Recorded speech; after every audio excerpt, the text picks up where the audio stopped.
Meus irmãos, eu quero agradecer o carinho da igreja, dos irmãos, e mais uma vez o privilégio de estar aqui com vocês, falando desse livro tão abençoado, que é o livro de Tiago. Nós vamos agora para o capítulo 5, a partir do verso 7, onde nós teremos a nossa última conferência. Aqui Tiago dá as instruções finais para aquelas igrejas às quais escreve. E ele volta, aqui no final, ao ponto de início. Ele começou a sua carta instruindo os crentes que estavam passando por muitas dificuldades. E os irmãos se recordam que no capítulo 1 ele fala de que os cristãos deveriam enfrentar essas dificuldades com regozijo, em oração por sabedoria, não se deixando abalar pelas alternâncias da situação financeira, fazendo a diferença entre provações e tentações, e ouvindo mais e falando menos, e praticando a palavra de Deus.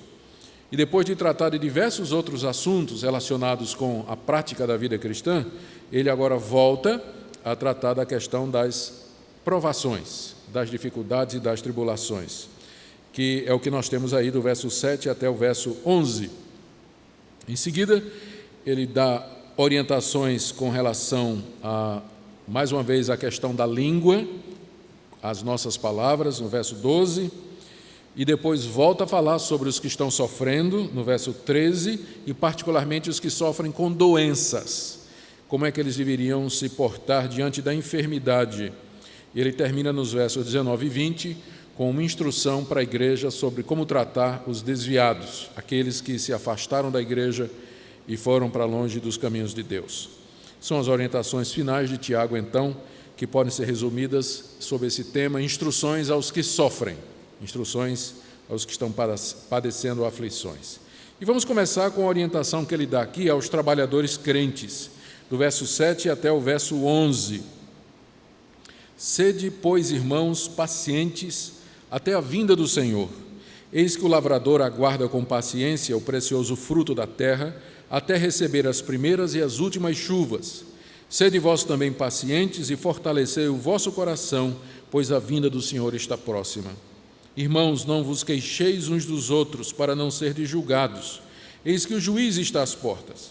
Irmãos, tomai por modelo no sofrimento e na paciência os profetas, os quais falaram em nome do Senhor. Eis que temos por felizes os que perseveraram firmes. Tendes ouvido da paciência de Jó, e vistes que fim o Senhor lhe deu, porque o Senhor é cheio de terna misericórdia e compassivo. Na parte anterior desse capítulo, que nós vimos na quinta conferência, Tiago exorta os ricos deste mundo a que lamentem as desventuras que haverão de vir sobre eles. As riquezas que eles acumularam estão apodrecidas, vão servir de combustível para o fogo do juízo eterno. O clamor dos empregados nos seus campos subiu aos ouvidos do Senhor dos Exércitos, e eles estão sendo cevados pela sua luxúria para o dia da matança.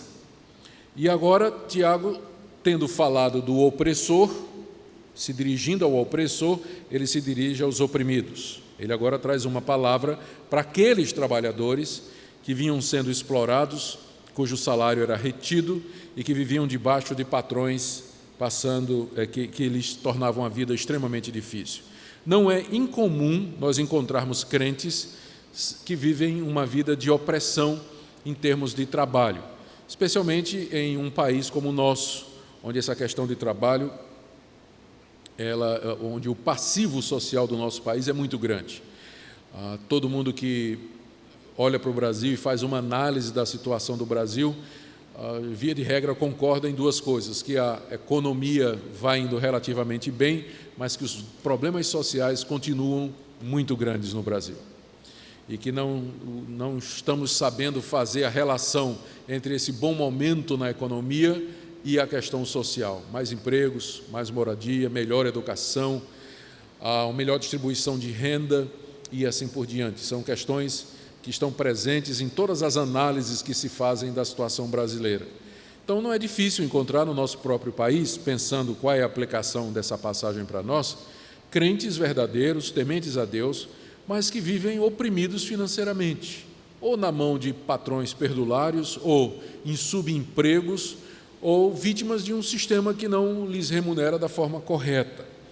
De uma forma ou de outra, nós vamos encontrar cristãos, gente crente de verdade, que sofrem nesse mundo. E através da história, a igreja tem procurado desenvolver, tem sentido esse problema da pobreza, da opressão financeira, e tem procurado encontrar caminhos. Como é que nós fazemos para resolver isso? Alguns acham que nós não temos que tomar posição nenhuma, porque ser pobre ou rico é uma coisa que Deus determina e que acontece nesse mundo. Esse mundo é passageiro, nosso tesouro está no céu, nossa cidade está no céu, onde nós temos ruas de ouro, palácios de cristais, o rio da vida, enfim, nós somos peregrinos aqui. Então tudo isso é passageiro, devemos viver pensando no céu. Então, com relação a essa mentalidade protestante que dominou muito tempo os evangélicos no Brasil, que acabaram por isso não se envolvendo na política, não se envolvendo na economia nem nada, isso ocasionou um livro famoso chamado Celeste Porvir. É um livro de um crítico dos evangélicos que disseram que parte do que está acontecendo no Brasil é culpa dos evangélicos, porque só pensam no céu e deixaram o mundo para o diabo. O mundo está no maligno mesmo, então não quero nem saber dos problemas sociais, dos problemas políticos, da corrupção.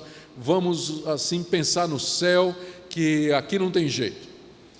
Então, isso tem custado aos evangélicos a pecha de isolados, indiferentes, completamente desconectados da realidade e que pensam que o reino de Deus é só a igreja e não os valores como justiça, verdade, transparência e honestidade. Do outro lado, você encontra as tentativas de pessoas que quiseram resolver o problema, primeiro, elegendo políticos. Houve movimento na década de 60, 70, especialmente na época que o professor Dr. Robson Cavalcante estava muito à frente ou em muito destaque nessa área, um movimento para que nós resolvêssemos o problema elegendo políticos evangélicos, que chegando no Congresso, chegando na Câmara, chegando no Senado, ou ocupando posições em prefeituras e no governo do Estado, eles pudessem promover a verdade e a justiça e instalar os valores do reino de Deus. Todos levamos uma rasteira quando descobrimos que no famoso caso dos anões do orçamento, aliás, não no caso dos anões do orçamento, mas na máfia dos sanguessugas, quando saiu aquela relação, na relação tinha um monte de gente evangélica. Não é naquela famosa máfia dos sanguessugas ou dos vampiros, né? Que aí a CPI e a Polícia Federal, quando investigou os políticos envolvidos, lá estavam os evangélicos, acusados de corruptos e tudo mais, fora outros escândalos envolvendo políticos evangélicos que saíram aí na mídia. Eles vão dizer, naturalmente, que é armação, que foram vítimas de uma série de coisas, e nós ficamos sem saber o que pensar a respeito disso. Fora a atuação de vários, eu não estou querendo generalizar, porque eu sei que há exceções, há políticos evangélicos que são, de fato, íntegros e que querem instalar o reino de Deus através de leis justas e verdadeiras, mas que às vezes são impedidos pela máquina de corrupção que está instalada no sistema, mas sabendo que eu não posso generalizar, mas no fim parece que o papel dos que estão nessa condição, até mesmo daqueles que querem fazer a coisa certa, mas são impedidos, é como se fossem tarefeiros de igreja. Dar uma propriedade para uma igreja, resolver o problema de uma igreja que não tem um habite, né, para funcionar, que o templo está fora das condições que são exigidas para funcionar, e aí vai dar um jeitinho para garantir o funcionamento, e aí ele acaba sendo um tarefeiro das igrejas que o elegeram, infelizmente.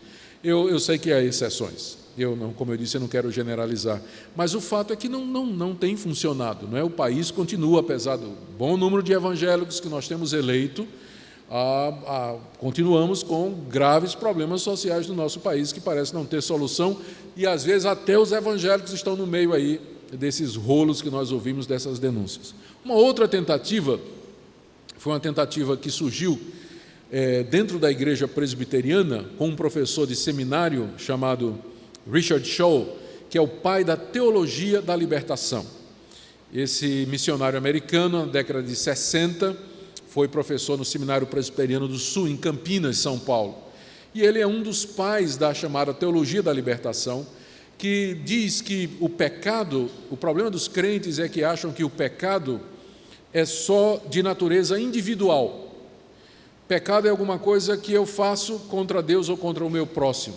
Enquanto que na Bíblia, a julgar pelo livro dos profetas e livros como esse de Tiago, o pecado tem uma dimensão sistêmica, estrutural.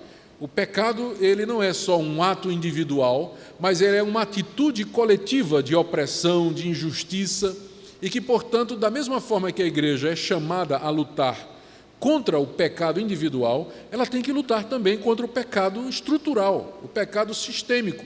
Por isso que a igreja tem que se envolver na política ativamente e se mobilizar. E aí então esse movimento da teologia da libertação, que nasceu no meio dos evangélicos, foi apropriado pela Igreja Católica, deu origem aos movimentos, às comunidades de base, eclesiais de base, a movimentos básicos de base entre os leigos na Igreja Católica, criação de instituições e organismos dentro dessa ala da Igreja Católica. A cúpula lá em Roma não gostou muito desse movimento. Foi nisso aí que surgiu o famoso Leonardo Boff, considerado como um dos líderes da teologia da libertação dentro da Igreja Católica, falando e querendo envolver a igreja numa movimentação que acabasse com a injustiça e o desemprego, e aí fizeram a opção preferencial pelos pobres. Ser pobre é quase que um sacramento, e se você é pobre, você tem a garantia do favor de Deus. E o rico, por definição, é pecador e precisa repartir suas riquezas e por aí vai. O movimento se espelhava muito nas ideias do socialismo e do comunismo, e também muito influenciado por uma leitura marxista da Bíblia, da luta de classes, não é? E quando houve a queda do Muro de Berlim e o colapso do comunismo e do socialismo no mundo, quase que como um todo, então esse movimento da teologia da libertação também, ele passou. Hoje Leonardo Boff está noutra, não é? Está escrevendo o livro de autoajuda, a Águia e a Galinha, abraçou a teologia do verde, está por aí abraçando árvore e por aí vai.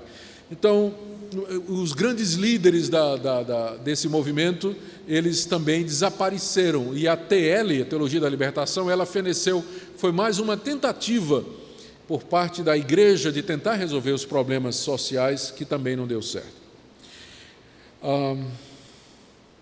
Houve uma tentativa que aconteceu na Europa, ela nunca foi tentada aqui, e eu acho que também não tem condições, que foi quando a reforma protestante eclodiu na Europa.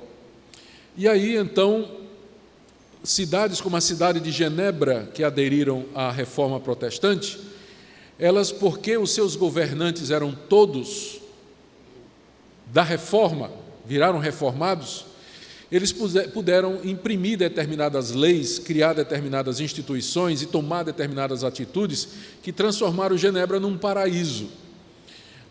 E Calvino estava à frente desse movimento. E leis do tipo, foi quando se reduziu a jornada de trabalho, foi quando se criou o primeiro hospital público, o convento de Santa Clara foi transformado no primeiro hospital público, foi quando a educação obrigatória para as crianças se instalou na Europa pela primeira vez.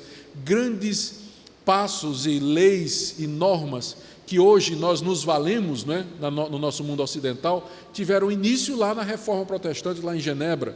Essa visão de mundo de que Deus é Senhor de todas as coisas. Um dia, o nosso sonho é que um dia nós tenhamos no Brasil evangélicos comprometidos o suficiente para mudar a mentalidade como nós vemos estas coisas. Aí, quem sabe, nós poderíamos ter dias melhores nesse país. Mas enquanto esse tempo não chega, nós também não vamos deixar o mundo ao diabo, não é? Nós vamos lutar, fazer a nossa parte, exercer nosso direito como cidadãos, eleger homens de bem, ser bons cidadãos, bons eleitores, lutar pela justiça, nos pronunciar. Um exemplo disso é as tentativas que esse atual governo está fazendo para aprovar o aborto e a homofilia, e a lei da homofobia, que diz que qualquer manifestação contra o homossexualismo é crime. É um projeto de lei que altera a já existente lei do racismo, que proíbe manifestações contra alguém por conta da raça e da cor. E então eles agora querem incluir nisso aí a orientação sexual. Isso vai afetar diretamente as igrejas. Na hora que o pastor de vocês disser que a Bíblia diz que o homossexualismo é pecado, ele pode ser processado. Os cristãos podem ser processados se disserem que o homossexualismo é pecado. Então, o que é que os cristãos têm feito para evitar, por exemplo, que essa lei passe? Então, tem se organizado. Eu sei que os metodistas, através dos seus bispos, fizeram um pronunciamento contrário a essa lei. A nossa igreja, a Igreja Presbiteriana do Brasil, a semana passada nós fizemos um manifesto que foi mandado para o Congresso e para as autoridades e para Lula, onde nós nos posicionamos contrariamente. Nós não vamos deixar o mundo ao diabo, vamos lutar até onde nós podemos para que pelo menos a justiça e a verdade e o direito prevaleçam. Mas nós sabemos que é uma luta em glória, não é? É uma luta onde as possibilidades de vitória são poucas, mas nem por isso nós vamos desistir. É por isso que Tiago, quando fala aqui para os trabalhadores oprimidos, ele é escatológico. Ele diz, é como se ele dissesse, irmãos, o único conforto que nós podemos ter é saber que no dia do Senhor, no dia do juízo, quando Cristo voltar, é que então vai se instalar um mundo de justiça, de verdade, um novo céu e a nova terra onde habita a justiça. Mas até esse dia, nós estamos num mundo, num vale de lágrimas. Podemos fazer algumas coisas e nós vamos fazê-las, mas a solução final é só realmente quando o Senhor vier. É nessa perspectiva, então, que ele dá essas instruções que nós temos aqui. O que é que esses crentes, vítimas de patrões injustos, oprimidos por eles, e que foram patrões mencionados na parte anterior, o que é que eles deveriam fazer? Basicamente, duas coisas. A primeira, eles deviam aguardar a vinda do Senhor. Está aí nos versos de 7 a 8.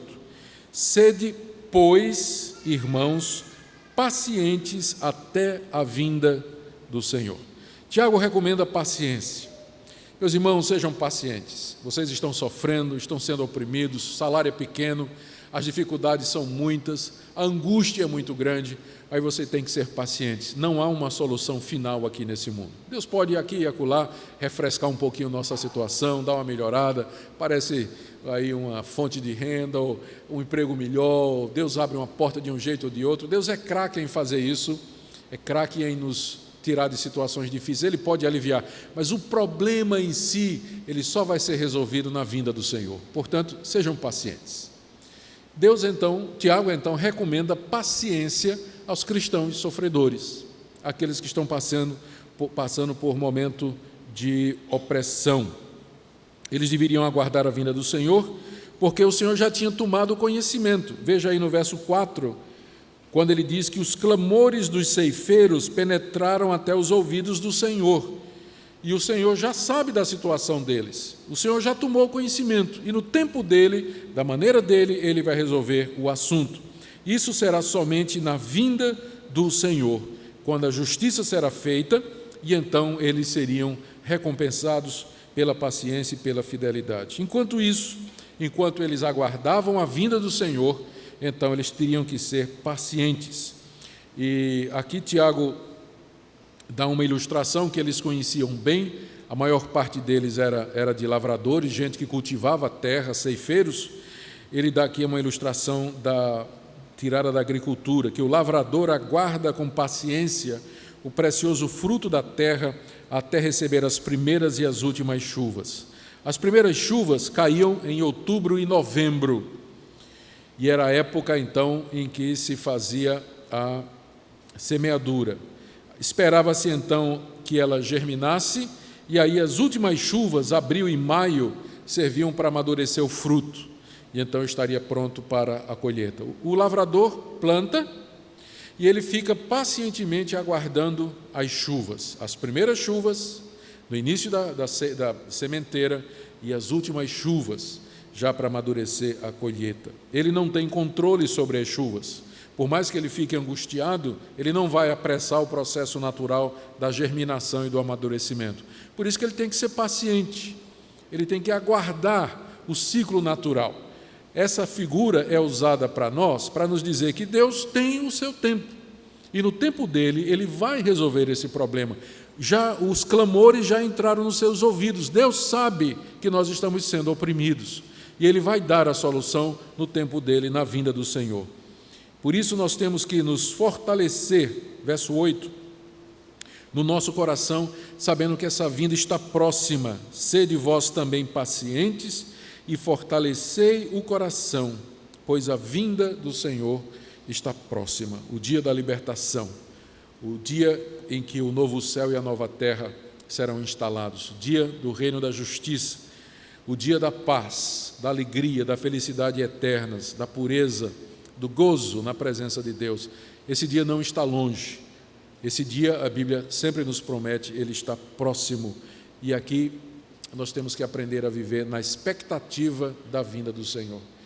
Eu tenho notado na minha própria vida e na vida dos crentes em geral, que são poucos os que vivem confortados com a esperança da vinda de Cristo. Faça essa pergunta a você. Você vive na expectativa da vinda do Senhor como sendo aquele evento que vai lhe trazer a felicidade, a paz, a vida eterna, a justiça que você tanto anseia? Às vezes nós passamos o dia inteiro, semanas inteiras, meses, anos e nem refletimos no dia da vinda do Senhor, que é, na Bíblia, aquele momento escatológico, aquele momento cósmico em que Deus vai interferir pela última vez nesse mundo, resolvendo os problemas, as pendências. Deus deixou para esse dia o juízo dos ímpios, a recompensa dos justos. E às vezes nós perdemos de vista a expectativa da vinda do Senhor. E quando a gente perde essa esperança da vinda do Senhor, a gente acaba se ocupando demais com as coisas desse mundo. E as coisas do mundo afetam a gente demais, porque nós não temos esse referencial.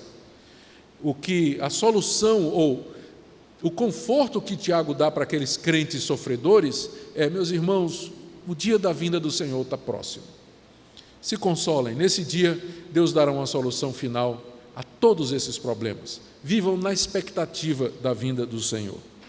E enquanto fazem isso, eles não deviam se impacientar e se queixar uns dos outros, é o que diz o verso 9. Eu quero entender que esse verso 9 ele tem que ser lido à luz do contexto. Irmãos, não vos queixeis uns dos outros, para não serdes julgados. Eis que o juiz está às portas. Pessoas que estão oprimidas financeiramente, amarguradas, nervosas, ansiosas e deprimidas, elas começam a se queixar, elas começam a reclamar da vida e se tornam amarguradas.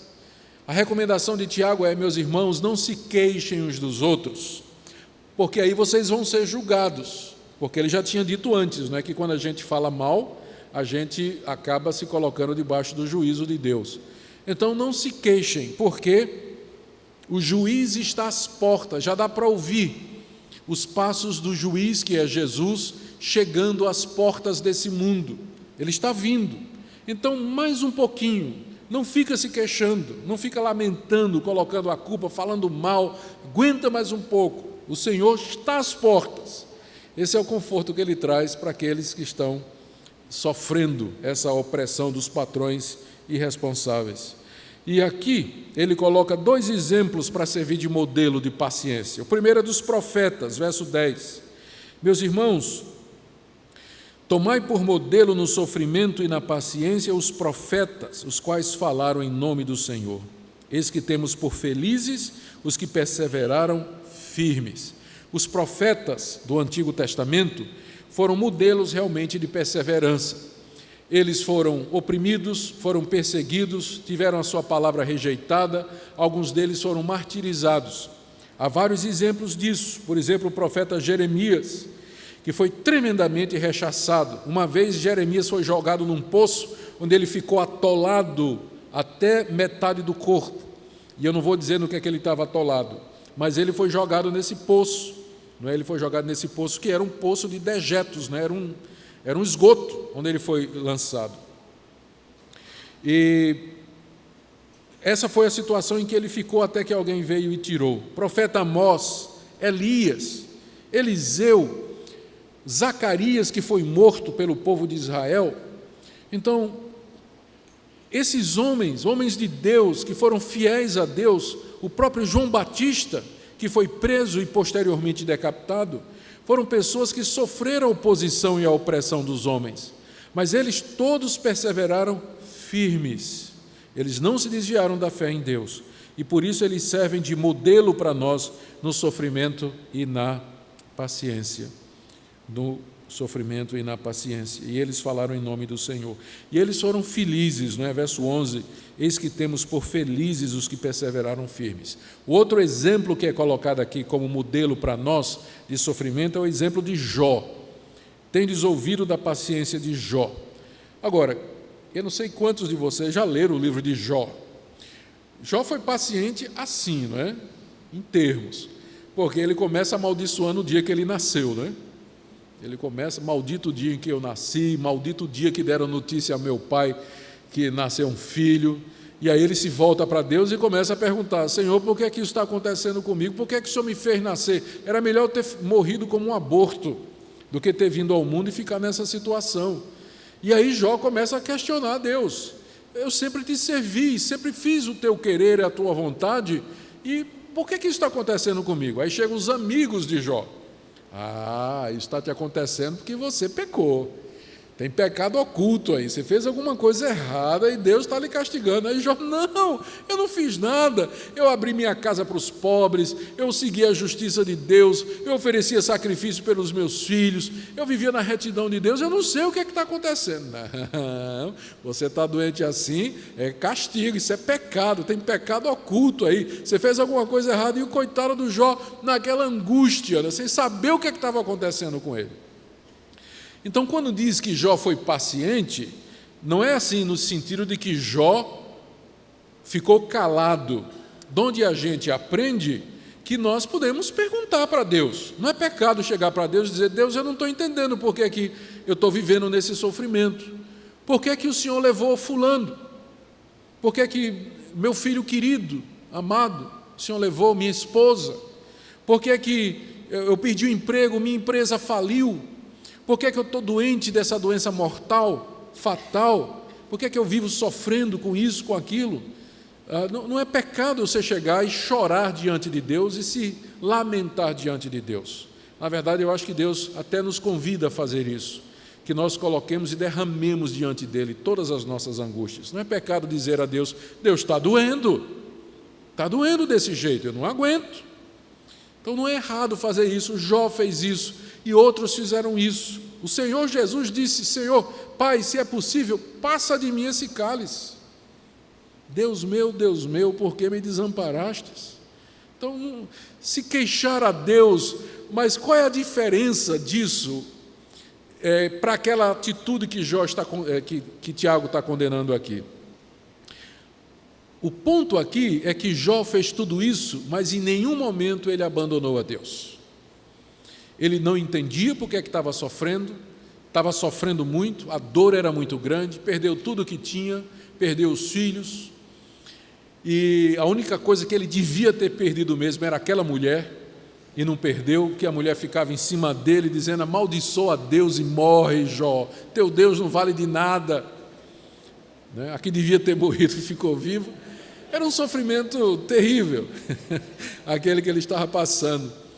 Mas em nenhum momento Jó virou as costas para Deus.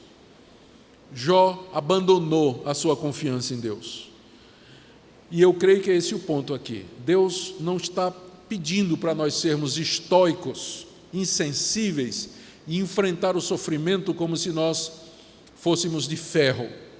Nós podemos expressar toda a nossa humanidade e chorar, lamentar, sofrer, gritar, mas o que nós não podemos fazer é abandonar a Deus e virar as costas para Deus, como muitos fizeram.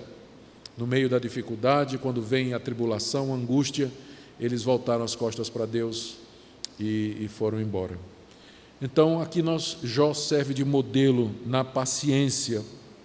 Vistes que fim o Senhor lhe deu, pois o Senhor é cheio de terna misericórdia e compassivo.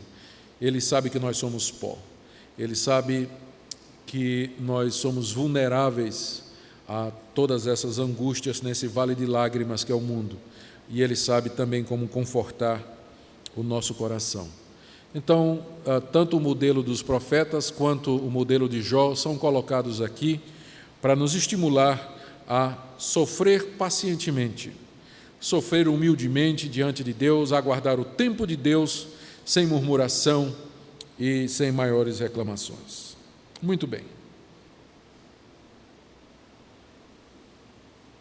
Estas são as instruções para os que sofrem. Há mais uma que eu quero colocar aqui, que é ainda com relação aos que sofrem, no verso 12. O verso 12 eu creio que é a continuação da exortação. Acima de tudo, porém, meus irmãos, não jureis nem pelo céu, nem pela terra, nem por qualquer outro voto, antes seja o vosso sim, sim, e o vosso não, não, para não cairdes em juízo.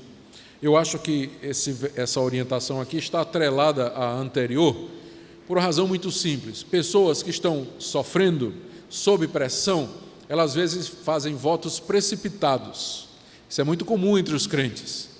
Há um exemplo na Bíblia de um voto precipitado, que foi o voto de Jefté. Ele estava sob pressão, tinha um inimigo à porta, que estava prestes a invadir a nação de Israel, e como juiz diante da guerra, ele fez um voto a Deus de que, se ele voltasse vitorioso, ele ofereceria em sacrifício a primeira coisa que saísse da sua casa para o seu encontro. E, sob pressão, ele fez aquele voto precipitado, e quando volta era sua filha que saía da casa para encontrá-lo. E há então a dúvida até hoje, ele sacrificou ou não a sua filha? E se sacrificou, Deus aceitou sim ou não? É uma pergunta que todos nós temos e que talvez não tenhamos uma resposta definitiva aqui. Mas o ponto aqui é que as pessoas, quando estão sob pressão, elas se precipitam com algumas atitudes e às vezes fazem votos e promessas a Deus, que são chamados juramentos. O juramento que está sendo proibido aqui é o falso juramento, ou o juramento que é feito impensadamente. Não há uma proibição, assim entendo eu, não há uma proibição da Bíblia que se façam juramentos lícitos. Por exemplo, quando eu casei, eu jurei, que é um juramento, é um voto que eu fiz diante de Deus e da sua igreja e da minha mulher, que eu seria fiel a ela, que eu a amaria e cuidaria dela até que a morte nos separasse. Então, e Deus é testemunha disso, foi feito diante de Deus, e portanto, esse é um juramento. Ou na minha igreja, quando alguém se torna pastor, ele também faz um juramento de que ele recebe a Bíblia como sendo a palavra de Deus, única regra de fé e prática, e que ele vai ser fiel às Escrituras durante o seu ministério. Aquele é um juramento. Então há juramentos lícitos que devem ser feitos. Mas o que está sendo combatido aqui é aqueles votos, aquelas promessas, aqueles compromissos que você faz quando você está oprimido e dos quais você depois se arrepende, e que normalmente você não faria porque não são lícitos. E aqui, então, vem a proibição de Tiago: meus irmãos, não jureis, nem pelo céu, nem pela terra, nem por qualquer outro voto, antes seja o vosso sim, sim, e o vosso não, não, para não cairdes em juízo. Melhor do que fazer juramentos e empenhar a sua palavra impensadamente, é melhor você desenvolver uma atitude de que a sua palavra sempre é verdadeira, de tal maneira que você não precise jurar. Quando uma pessoa jura muito, eu juro que eu estou dizendo a verdade, não é? Então a gente já desconfia que ela está mentindo. Porque se a pessoa fala a verdade sempre, ela não precisa jurar. Todo mundo sabe que aquele irmão é um irmão verdadeiro. O sim dele é sim e o não dele é não. Às vezes, debaixo de provação, a gente diz bobagem. Tiago recomenda aqui a cautela com as palavras mais uma vez.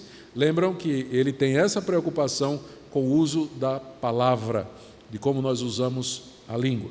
Bom, primeiro, a recomendação sobre os que estão sofrendo opressão financeira, depois com relação ao uso da língua, mais uma vez, nos juramentos, e agora uma orientação específica para quem está doente, do verso 13 em diante. Vamos ler.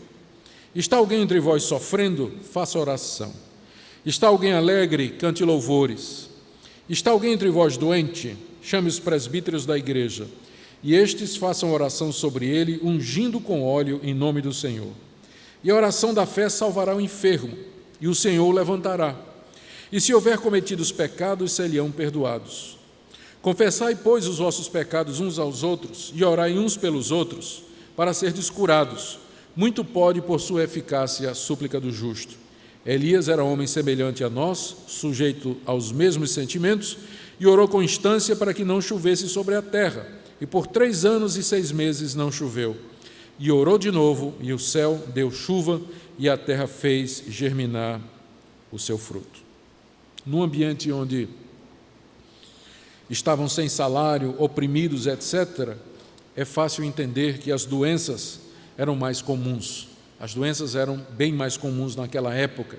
Hoje em dia nós temos a facilidade de medicamentos, temos médicos, a medicina avançou como ciência na descoberta do que é que vai de errado conosco, tanto em diagnósticos que permite que nós antecipemos determinadas doenças e cuidemos delas mais cedo, como também na solução para algumas delas, embora algumas doenças permanecem sem solução, como a famosa gripe e a famosa enxaqueca, não é?